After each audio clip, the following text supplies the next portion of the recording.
5% deposit കൊണ്ട് 1 million വരെയുള്ള property ഈ സ്കീമിൽ വാങ്ങാവുന്നതാണ്. 20% വരെ ഗ്രോ ചെയ്യുള്ളൂ നാളത്തേക്ക് എൻ്റെ താമസിക്കണം. തീർച്ചയായിട്ടും. കഴിഞ്ഞ 10 വർഷത്തിന് മുമ്പാണ് നമുക്കൊരു പ്രോപ്പർട്ടി ഉണ്ടായിരുന്നുണ്ടെങ്കിൽ കുഴപ്പമില്ല. വിക്ടോറിയയില് പ്രൈസ് കയറി തുടങ്ങി.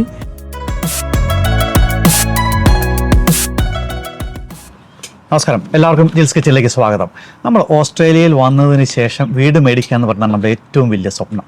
ആ സ്വപ്ന സാക്ഷാത്കാരത്തിനായിട്ട് നമ്മുടെ ഗവൺമെൻറ് പല രീതിയിൽ നമ്മൾ സഹായിക്കാറുണ്ട്. ഇപ്പോൾ പുതിയ കുറേ പോളിസികളൊക്കെ ഗവൺമെൻറ് നമുക്ക് വേണ്ടി ഇവിടെ കൊണ്ടുവന്നിട്ടുണ്ട്. അത് നമ്മളത് ഉപയോഗിക്കണം, അത് നമ്മൾ ഉപയോഗിച്ച് നമ്മൾ വീട് സ്വന്തമാക്കണം. അങ്ങനെ നമുക്ക് സന്തോഷപ്രദമായിട്ടൊരു ജീവിതമാണ് നമ്മുടെ ഗവൺമെൻറ് പ്ലാൻ ചെയ്യുന്നത്.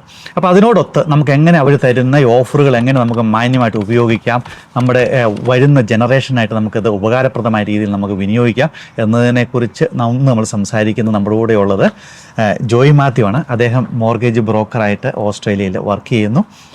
ജോയി, നമസ്കാരമുണ്ട്. എന്നാണ് വിശേഷമൊക്കെ? ആണല്ലേ. സമ്മറായി വിക്ടോറിയ താല്പര്യം മാറിക്കൊണ്ടിരിക്കുന്നു. അത് ജോയിയുടെ ബിസിനസ്സിനെയും ഒരു വാമപ്പ് ആക്കിയിട്ടുണ്ടോ? തീർച്ചയായിട്ടും. കഴിഞ്ഞ 2 മാസമായിട്ട് ഓസ്ട്രേലിയൻ പ്രോപ്പർട്ടി മാർക്കറ്റിൽ പൊതുവെ ഒരു പുത്തൻ ഉണർവ് വന്നിട്ടുണ്ട്. ഒരുപാട് മലയാളികൾക്ക് വീട് മേടിക്കാനായിട്ട് ഒരു സാധ്യതയും കൂടിയാണ്, അല്ലേ? അപ്പൊ എന്താണ് ഈ സ്കീം, പുതിയ സ്കീം ഗവൺമെന്റ് നമുക്ക് തന്നിരിക്കുന്നത്? ഇത് നേരത്തെ ഉണ്ടായിരുന്ന ഹോം ഗ്യാരണ്ടി സ്കീം തന്നെ കുറച്ച് പുതുമകളോടെ ഈ കഴിഞ്ഞ ഒക്ടോബർ 1 മുതൽ ഓസ്ട്രേലിയൻ ഗവൺമെന്റ് 5% സ്കീമിൽ എന്ന് പറഞ്ഞിട്ട് ഒരു പുതിയ സ്കീമല്ല, പഴയ സ്കീം തന്നെ കുറച്ചുകൂടി മോഡിഫൈ ചെയ്തിട്ട് അങ്ങനെ പ്രഖ്യാപിക്കുകയുണ്ടായി. അപ്പൊ അതിനകത്ത് പ്രധാനമായിട്ടും അതിനകത്ത് വന്നിരിക്കുന്നത് ഓരോ ഏരിയകളിൽ ഉണ്ടായിരുന്ന പ്രൈസ് ക്യാപ്പ് കൂട്ടി. അത് ഒത്തിരി പേർക്ക് ഗുണം ചെയ്തിട്ടുണ്ട്. പിന്നെ വേറെ ഒന്ന് നോ ഇൻകം ക്യാപ്പ്. മുമ്പ് ഇൻകം ഒരു ഫാമിലിയുടെ ഇൻകം അങ്ങനെ റെസ്ട്രിക്ഷൻ ഉണ്ടായിരുന്നു. അപ്പൊ ആ റെസ്ട്രിക്ഷൻ എടുത്ത് കളഞ്ഞു. നോ ഇൻകം ക്യാപ്പ്, അതുപോലെ അൺലിമിറ്റഡ് സ്പോട്ട് ഉണ്ട്, പിന്നെ നോ വെയിറ്റിംഗ് ലിസ്റ്റ്, അങ്ങനെ ഒത്തിരി പുതുമകളുണ്ട് ഇപ്പൊ പുതിയ സ്കീമിന്റെ അകത്ത്. അപ്പോൾ നമ്മൾ നാട്ടിൽ നിന്ന് വന്ന മലയാളികൾക്ക് അത് യൂസ്ഫുൾ ആണ്. കാരണം നമ്മൾ വന്നവർ ഒരുപാട് ആൾക്കാർ നേഴ്സുമാരായിട്ടുള്ളവരുണ്ട്, പിന്നെ അതേപോലെ തന്നെ IT പ്രൊഫഷണൽസ് ഉണ്ട്, പിന്നെ മറ്റു ജോലികൾ ചെയ്യുന്ന ആൾക്കാരും ഉണ്ട്. അവരുടെ ആ ഇൻകം ക്യാപ്പ് കൊണ്ട് അവരുടെ ഇൻകം കൊണ്ട് ഇവിടെ വീട് മേടിക്കാനായിട്ട് സാധിക്കും. ഇപ്പോഴത്തെ സാഹചര്യത്തിൽ ഈ 5% ഡെപ്പോസിറ്റ് കൊണ്ട് ഏത് ഇൻകം ക്യാപ്പിലുള്ള ആൾക്കാർക്കും വാങ്ങാവുന്നതാണ്. ഇൻകം ലിമിറ്റേഷൻ ഇല്ല, കുറഞ്ഞ ഇൻകം ആയാലും. പക്ഷെ ലോൺ സർവീസ് ചെയ്യണം. അതായത് 5% നമ്മുടെ ഡെപ്പോസിറ്റ്, ബാക്കി 95% നമ്മുടെ ഇൻകം കൊണ്ട് സർവീസ് ചെയ്യുകയാണെങ്കിൽ ആർക്ക് വേണമെങ്കിലും വാങ്ങാം. ഏത് തരത്തിലുള്ള പ്രോപ്പർട്ടി വേണമെങ്കിലും വാങ്ങാം. ഹൗസോ, independent houses, town houses, unit, apartment, off the plan construction, അങ്ങനത്തെ, അല്ലെങ്കിൽ ഒരു ഹൗസ് ആൻഡ് ലാൻഡ് പാക്കേജ്, അതുപോലെ തന്നെ ഒരു ലാൻഡ് പ്ലസ് ബിൽഡിങ്ങിന്റെ കോൺട്രാക്ട് ഉണ്ടെങ്കിൽ ഒന്നിച്ചുണ്ടെങ്കിൽ അങ്ങനെയും നമുക്കിപ്പോൾ ഈ സ്കീമിൽ പെടുത്തി ചെയ്യാവുന്നതാണ്. ഈ 5% ഡെപ്പോസിറ്റ് എന്നും കൊണ്ട് ഉദ്ദേശിക്കുന്നത് നമ്മളിപ്പോൾ നാട്ടിൽ നിന്ന് വരുന്നവരാകുമ്പം നാട്ടിൽ നിന്ന് വീട് വിറ്റോ, അല്ലെങ്കിൽ നമ്മുടെ പേരൻസ് പൈസ ഒന്ന് ഹെൽപ്പ് ചെയ്തോ, അതിൽ നമ്മുടെ ബന്ധുമിത്രാദികളിൽ നിന്നോ സുഹൃത്തുക്കളിൽ നിന്ന് എങ്ങനെയും പൈസ കിട്ടിക്കഴിഞ്ഞാൽ നമുക്കത് യൂസ് ചെയ്ത് വീട് മേടിക്കാനായിട്ട് സാധിക്കുമോ? ഈ ഗവൺമെന്റ് ഈ സ്കീമിൽ പാർട്ടിസിപ്പേറ്റ് ചെയ്യുന്ന ബാങ്കുകളുണ്ട്. അതാത് ബാങ്കിന്റെ ലെൻഡിങ് ക്രൈറ്റീരിയാസ് ബാധകമാണ്. അപ്പൊ അത് ചില ബാങ്കുകളിൽ ഈ ജെനുവിൻ ഡെപ്പോസിറ്റ് കണ്ടീഷൻസ് കുറച്ചുകൂടി സ്ട്രിക്റ്റ് ആണ്. പക്ഷെ അതിന് വേവ് ചെയ്യാനായിട്ട് ചില ഇതുണ്ടോ, അതായത് ഇപ്പോ നമുക്കൊരു 6 മാസത്തെ റെന്റൽ ഹിസ്റ്ററി, ഒരു റിയൽ എസ്റ്റേറ്റ് ഏജന്റിന്റെ ത്രൂ നമുക്കൊരു റെന്റൽ ഹിസ്റ്ററി ഉണ്ടെന്നുണ്ടെങ്കിൽ ഈ ജെന്യൂൻ സേവിങ്സ് നമുക്ക് വേവ് ചെയ്യാൻ പറ്റും. അതുപോലെ തന്നെ നമ്മുടെ ഇമ്മീഡിയറ്റ് ഫാമിലി, അതായത് പാരന്റ്സോ അല്ലെങ്കിൽ സിബ്ലിങ്സോ ഗിഫ്റ്റ് ആയിട്ട് തരികയാണെങ്കിൽ നമുക്ക് ഈ ജെന്യൂൻ സേവിങ്സ് എന്നുള്ള ആ ഒരു ക്രൈറ്റീരിയ നമുക്ക് മറികടക്കാൻ പറ്റും. ഇത് കൂടുതലായിട്ടും ആർക്കാണ് ഇതിൻ്റെ യോഗ്യതയുള്ളത്? കാരണം നമുക്ക് എല്ലാവർക്കും ഇത് അവൈലബിൾ ആണോ, അതോ ചില ആൾക്കാർക്ക് മാത്രമാണ് ഇത് അവൈലബിൾ ആയിട്ടുള്ളത്? പിന്നെ കുറച്ച് കണ്ടീഷൻസ് ഉണ്ട്. അതായത് ഓസ്ട്രേലിയൻ സിറ്റിസൺ അല്ലെങ്കിൽ പെർമനന്റ് റെസിഡന്റ് ആയിരിക്കണം, മിനിമം 18 വയസ്സ് പൂർത്തിയായിരിക്കണം. പിന്നെ ന്യൂസിലാൻഡ് സിറ്റിസൺസിന് ഈ സ്കീമിൽ പറ്റും, പക്ഷെ അവരിവിടെ താമസിക്കുകയും ജോലി ചെയ്യുകയും ചെയ്യുന്ന ആൾക്കാരായിരിക്കണം. പിന്നെ അതുപോലെ തന്നെ ഇപ്പോൾ നമ്മുടെ ഒരാൾക്ക് അവരുടെ പാർട്ണറോടൊപ്പം അല്ലാതെ വേറെ അതർ ഫാമിലി മെമ്പേഴ്സിനോട് കൂടി ചേർന്നിട്ടും ഈ സ്കീമിൽ വേണമെങ്കിൽ വീട് മേടിക്കാവുന്നതാണ്. അപ്പോൾ ഇത് ഓണർ ഒക്യുപ്പൈഡ് പർപ്പസിന് മാത്രമേ കിട്ടത്തുള്ളൂ, ഇൻവെസ്റ്റ്മെന്റ് പർപ്പസിന് പറ്റത്തില്ല. പിന്നെ നമ്മൾ ആ വാങ്ങിക്കുന്ന പ്രോപ്പർട്ടിയിൽ നമ്മൾ വിത്തിൻ 6 മന്തിനുള്ളിൽ നമ്മൾ ഒക്യുപ്പൈ ചെയ്യണം. പിന്നെ അത് തുടർന്ന് അങ്ങനെ താമസിച്ചുകൊണ്ടിരിക്കണം. അപ്പോൾ അതിനകത്ത് രണ്ട് കാര്യം ചോദിക്കാനുള്ളത്, ഓണർ ഒക്യുപ്പൈഡ് എന്ന് പറയുമ്പോൾ നമുക്ക് ഇതിന് മുമ്പ് ഒരു വീടുണ്ടായിരുന്നു, അവർക്കും ഈ സ്കീമിനകത്ത് വരുമോ, അതോ നമ്മൾ ഫസ്റ്റ് ഹോം ബയർ ആയിരിക്കണോ?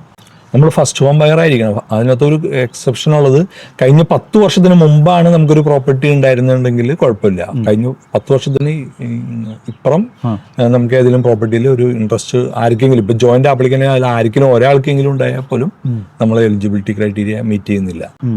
അപ്പം ഈ ഓണർ ഒക്യുപ്പൈഡ് എത്ര നാൾ അതിനകത്ത് താമസിക്കേണ്ടി വരും?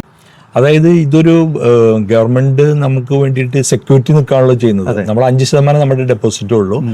അപ്പൊ അതിന് വേണ്ടിയിട്ട് ഗവൺമെന്റ് സെക്യൂരിറ്റി നിന്നിട്ടാണ് നമുക്ക് ഈ 5% ഈ നമുക്ക് ആദ്യത്തെ വീട് വാങ്ങാനായിട്ട് ഈ സ്കീമിൽ നമ്മൾ ചെയ്യുന്നത്. അപ്പൊ അതായത് നമ്മൾ ആ ഒരു ഗവൺമെന്റ് ബാക്കിംഗ് അവസാനിക്കുന്നവരേക്കും നമ്മൾ അതിനകത്ത് താമസിക്കണം. ഓക്കെ, അതായത് ഇപ്പം നമ്മൾ 5% ഇട്ടു, അത് നമ്മുടെ ഇക്വിറ്റി ഏകദേശം 20% വരെ ഗ്രോ ചെയ്യുള്ളൂ നാളത്തേക്ക് അതിൻ്റെ അകത്ത് താമസിക്കണം. തീർച്ചയായിട്ടും.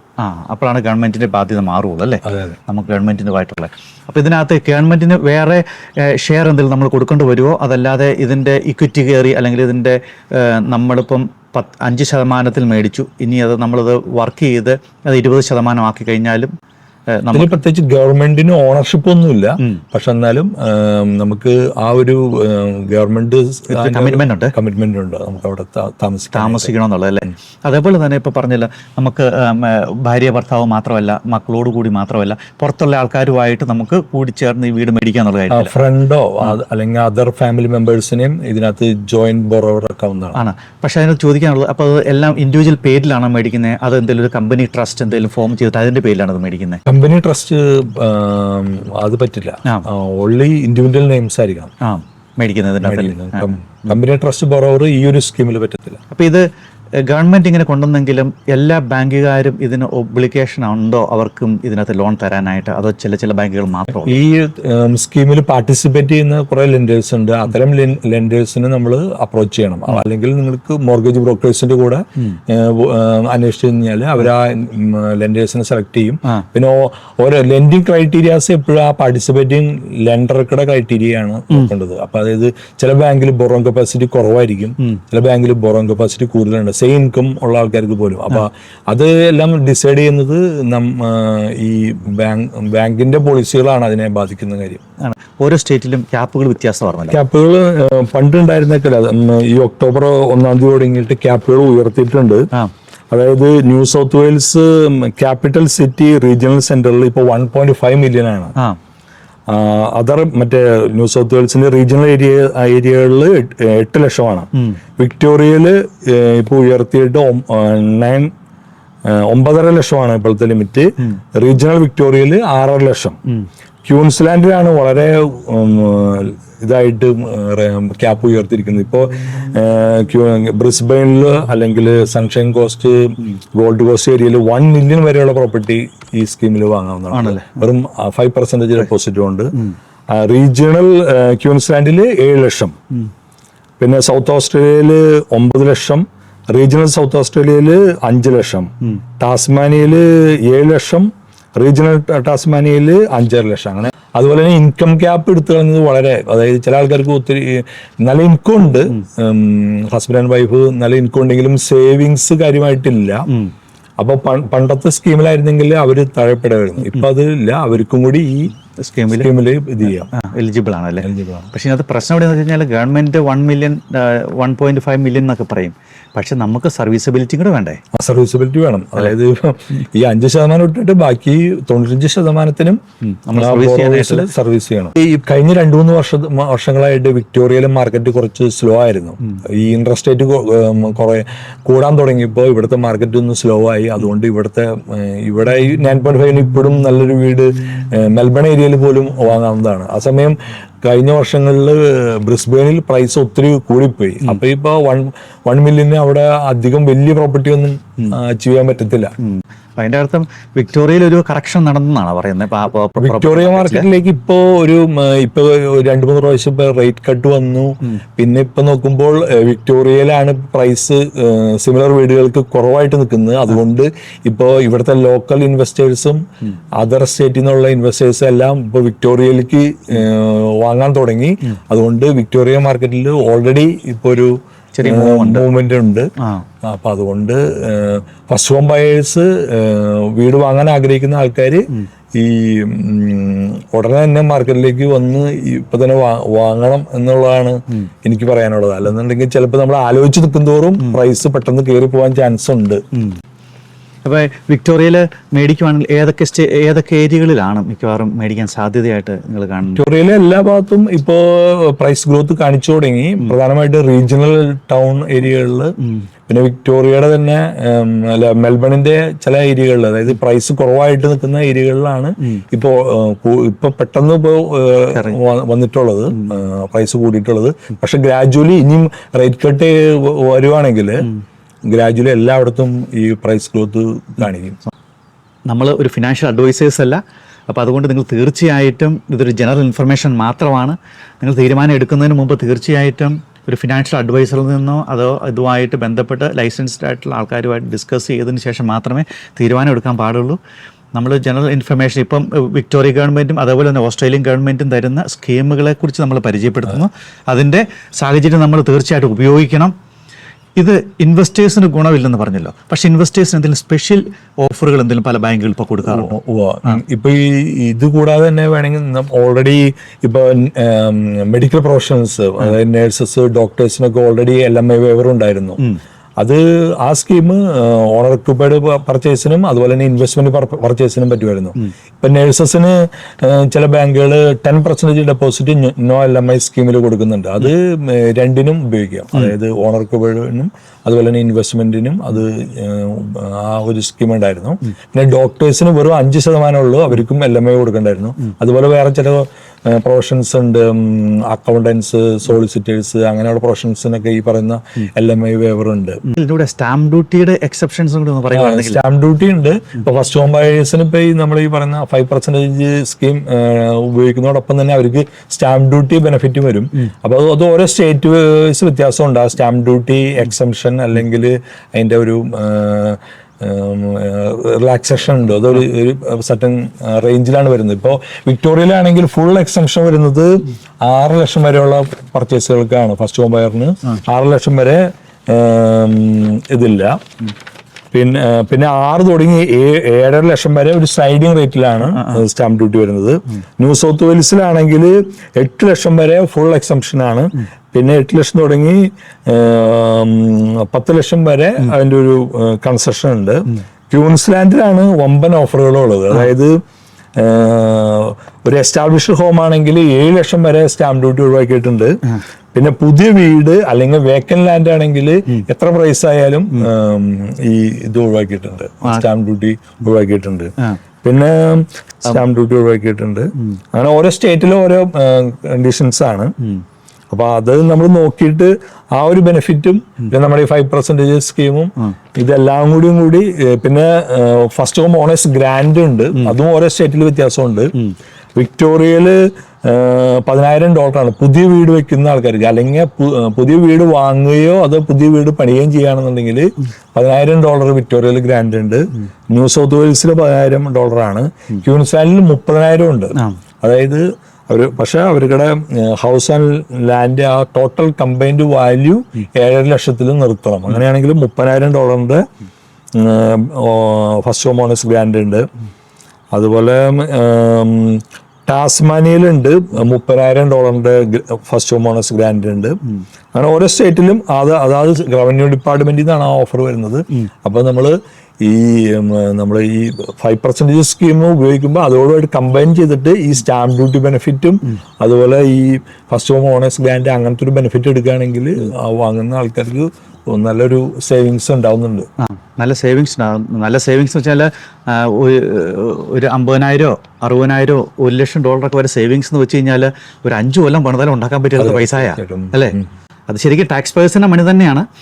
അവരൊരു സ്കീം ഇവിടുത്തെ പ്രോപ്പർട്ടി പ്രൈസ് ഒരുപാട് താഴ്ന്നു പോകാതിരിക്കാൻ വേണ്ടി ചെയ്യുന്ന ഒരു പരിപാടിയാണ് അല്ലേ? അപ്പോൾ അതിൻ്റെ ബെനിഫിറ്റ് നമ്മൾ മാക്സിമം ഉപയോഗിക്കണം. അത് നമുക്ക് മാത്രമല്ല, അത് വരുന്ന നമ്മുടെ നെക്സ്റ്റ് ജനറേഷനുമായിട്ട് നമുക്ക് ഹെൽപ്പ് ചെയ്യും. കഴിഞ്ഞ ദിവസം നമ്മുടെ ഒരു സുഹൃത്തല്ല, നമ്മൾ അറിയുന്നൊരു ടീം, പുള്ളിക്കാരന് വീട് മേടിക്കാൻ വേണ്ടി ഇങ്ങനെ നടക്കുമായിരുന്നു. അപ്പോൾ വീട് മേടിക്കാൻ വേണ്ടി നടന്നപ്പോൾ പുള്ളിക്കാരൻ ഫേസ് ചെയ്ത പ്രശ്നം വെച്ച് കഴിഞ്ഞാൽ, ഒരു വീട് പുള്ളിക്ക് ഇഷ്ടപ്പെട്ടു, പക്ഷേ അതിൻ്റെ അകത്ത് റെൻറ്റിന് ആളുണ്ട്. ആ റെൻറ്റിന് ആളുള്ളത് കോൺട്രാക്റ്റിലാണ് കിടക്കുന്നത്. പക്ഷേ ആ വീട് ഇഷ്ടപ്പെടുകയും ചെയ്ത് പുള്ളിക്ക് മേടിക്കുകയും ചെയ്യണം. അങ്ങനെ വരുന്ന സാഹചര്യത്തിൽ എങ്ങനെയാണ് ഇത് ഡീൽ ചെയ്യുന്നത്? കാരണം നമ്മൾ മേടിക്കുന്നിടത്ത് നമ്മൾ തന്നെ താമസിക്കണമല്ലോ, എങ്കിലേ നമ്മൾ ഈ സ്കീമിൽ വരുവുള്ളൂ. കഴിഞ്ഞ ഈ ഞാനീ പറഞ്ഞ ഈ 5% ഡെപ്പോസിറ്റ് സ്കീമില് നമുക്ക് 6 മാസം വരെ ടെനൻസിനെ അവിടെ നിർത്താൻ വേണമെങ്കിൽ 6 മാസത്തിനുള്ളിൽ നമ്മൾ താമസിച്ചാൽ മതി. അപ്പൊ 6 മാസം വരെ ടെനൻസി ഉണ്ടെങ്കിൽ കൂടെ നമുക്ക് ആ പ്രോപ്പർട്ടി വാങ്ങാം ഈ സ്കീമില്. അത് ഈ 5% സ്കീമിലാണ് കേട്ടോ. മറ്റുള്ള സ്കീമിൽ ഫസ്റ്റ് അത് വാങ്ങുമ്പോൾ 1 ഇയർ ടൈം ഉണ്ട്. മിക്ക സ്റ്റേറ്റിലും 1 ഇയർ ടൈം ഉണ്ട്. 1 ഇയർ ടൈമിന്റെ ഉള്ളിൽ കയറി താമസിച്ചാൽ മതി. അപ്പോ plenty of time ഉണ്ട് ആണല്ലേ? അപ്പോൾ അതൊരു വലിയ പ്രശ്നമായിട്ട് മാറില്ല.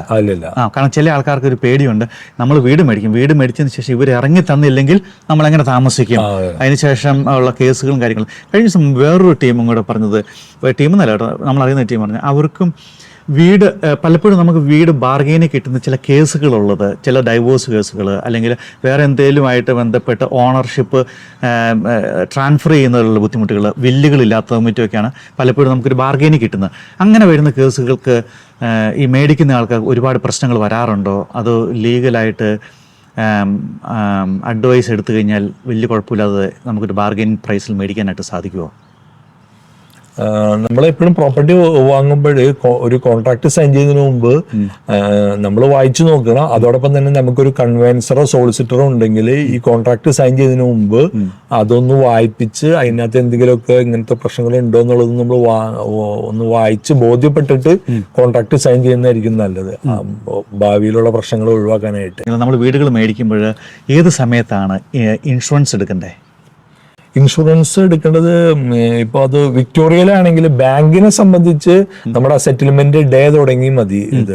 പക്ഷെ ചില സ്റ്റേറ്റുകളിൽ വൺസ് ഈ ഫിനാൻസ് അൺകണ്ടീഷണൽ ആയി കഴിഞ്ഞു കഴിഞ്ഞാൽ വാങ്ങുന്ന ആളുടെ ഉത്തരവാദിത്തമാണ് ഈ പ്രോപ്പർട്ടിക്ക് ഇൻഷുറൻസ് മെയിൻറ്റെയിൻ ചെയ്യാന്നുള്ളത്. മലയാളി കമ്മ്യൂണിറ്റിയിൽ നിന്ന് സാധാരണ ഈ ഫസ്റ്റ് ഹോം ബയേഴ്സ് വരുന്ന എൻക്വയറി വരുന്ന ആൾക്കാരിൽ വരുന്ന ഒരു കാര്യം ഞാൻ ഡിസ്കസ് ചെയ്യാം. അതായത് ചിലരിവിടെ വന്നു കഴിയുമ്പോൾ എന്തെങ്കിലും ചെറിയ ചെറിയ ജോലികൾക്ക് കയറും. ചിലപ്പോൾ എന്തെങ്കിലും ഒരു റിട്ടെയിൽ ഷോപ്പിൽ സെയിൽസ് അസിസ്റ്റന്റ് ആയിരിക്കാം, അല്ലെങ്കിൽ ഒരു ഹോസ്പിറ്റലിലോ നഴ്സ് ഹോമിലോ കെയറർ ആയിരിക്കാം, അല്ലെങ്കിൽ കിച്ചൺ സ്റ്റാഫ് ആയിരിക്കാം.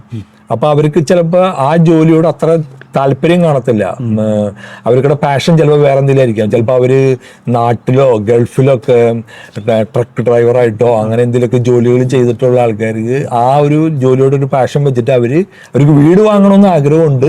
അപ്പൊ ഇപ്പൊ നിലവിലുള്ള ജോലിക്കും ഒരു ഡെയിലി ഒരു $150-200 ഏൺ ചെയ്യുന്നുള്ളൂ. അപ്പോൾ ട്രക്ക് ഡ്രൈവർ ആയി കഴിഞ്ഞ് കഴിഞ്ഞാൽ പെർ ഡേ 800-1000 ഒക്കെ ഏൺ ചെയ്യാന്നുള്ള രീതിയിൽ അവർ അങ്ങനെ പോകും. എന്നിട്ട് ഉടനെ തന്നെ ഒരു മാസം കഴിയുമ്പോഴത്തേക്ക് അവർ ലോണിന് അന്വേഷിക്കും. പക്ഷെ നമുക്ക് എന്താന്ന് വെച്ച് കഴിഞ്ഞാൽ നമ്മളൊരു ശമ്പളത്തിന് ജോലി ചെയ്യുന്ന മാതിരിയല്ല നമ്മളൊരു ഇങ്ങനത്തെ ABN ഉള്ള ജോലികൾ, അതായത് ഈ ഡ്രൈവർ, ഊബർ ഡ്രൈവർ, അങ്ങനത്തെ ജോലികളൊക്കെ. അപ്പൊ അതിന് നമുക്ക് ഒരു കൊല്ലത്തെ ഹിസ്റ്ററി വേണം. ഒരു ഫിനാൻഷ്യൽ ഇയർ ആണ് അതിന്റെ ഒരു ടോട്ടൽ പിക്ചർ തെളിയണമെങ്കിൽ ആ ഒരു ഫിനാൻഷ്യൽ ഇയറിൽ കൊടുത്ത് അതിന്റെ ടാക്സ് റിട്ടേണും അങ്ങനെയാണ് നമ്മൾ അതിന്റെ ഒരു ഇൻകം കാൽക്കുലേറ്റ് ചെയ്യുന്നത്.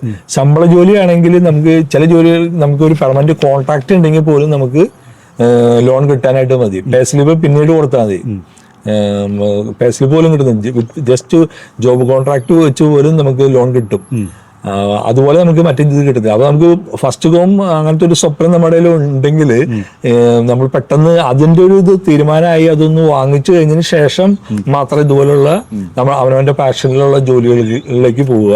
ഇത്രയൊക്കെ കാര്യങ്ങളാണ് നമുക്ക് ഈ ഫസ്റ്റ് ഹോം ബയർ സ്കീമിനെ കുറിച്ചും അങ്ങനെയുള്ള ഈ പുതിയ ഗവൺമെന്റ് പോളിസികളെ കുറിച്ച് നമുക്ക് സംസാരിക്കാനുള്ളത്. അത് വളരെ ഉപകാരപ്രദമായിട്ടുള്ള പോളിസികളാണ്. പ്രത്യേകിച്ച് ഫസ്റ്റ് ഹോം ബയേഴ്സിനെ ലക്ഷ്യം വെച്ചുകൊണ്ട് തന്നെയാണ് കൂടുതൽ യങ്സ്റ്റേഴ്സ് കൂടുതൽ പ്രോപ്പർട്ടി മാർക്കറ്റിലേക്ക് വരിക. നമ്മുടെ സ്വപ്നമായ സ്വന്തമായിട്ടൊരു വീട്, തലചായ്ക്കാനായിട്ടൊരു വീട്, തലചായ്ക്കാനായ ഒരു ഇടം എന്നൊക്കെ നമ്മൾ പറയില്ലേ, അങ്ങനത്തെ ഒരു സംഭവമാണിത്. അപ്പോൾ തീർച്ചയായിട്ടും കയറാനായിട്ട് സാധിക്കും. അതുപോലെ തന്നെ ഇതൊരു ഫിനാൻഷ്യൽ ഹെൽപ്പുമാണ്.